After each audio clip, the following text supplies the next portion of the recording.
Hi, Dave Levy here with Web Dev Consulting Chapter. Today we're going to be talking about how Webspark updates will work now that we're using the Acquia hosting platform. The first thing that I want to talk about as it pertains to Acquia hosting is that many of the sites, almost all of them, will reside in one of 4 different stacks. So sites are separated into stacks. The stacks will be Webspark stack, ASU Drupal stack, Webspark legacy stack, and the college stack.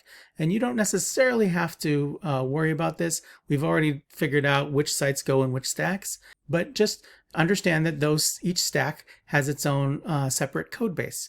And sites in these Webspark stacks will move from the former model that involved site owners having to apply upstream updates themselves to a managed update model that relieves site owners from that sometimes complicated and tedious task.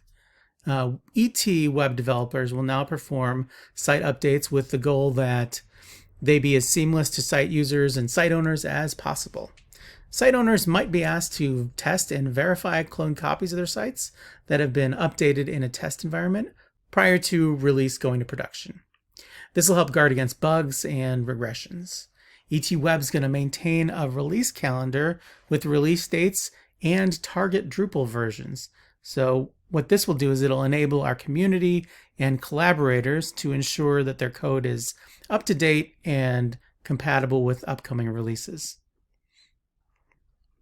ET Web will now perform 2 types of releases: upgrade releases and patch releases. So the patch releases will happen as needed, at least monthly, to address accessibility, bugs, security, hot fixes, as well as to deploy minor feature updates.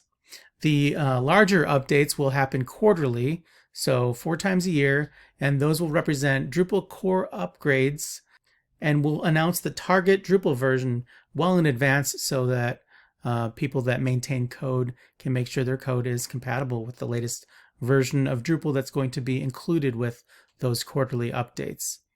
We're going to continue to publish release notes over where we usually do. I'll put a link down in the description below. And we will require trusted partner developers provided by units that have sites responsible for custom code that's incorporated into Webspark and the Drupal stack platforms. So if your site requires custom code, you're going to need a trusted partner. There'll be a lot more about trusted partners in the coming videos, but in essence, they'll have a responsibility to ensure that the code is compatible with the upcoming release for the stack that their code is in. And again, we'll be releasing a lot of videos and instructions about trusted partners in the coming weeks. So if you have any questions about this or anything else, then feel free to reach out. Thank you for your time today.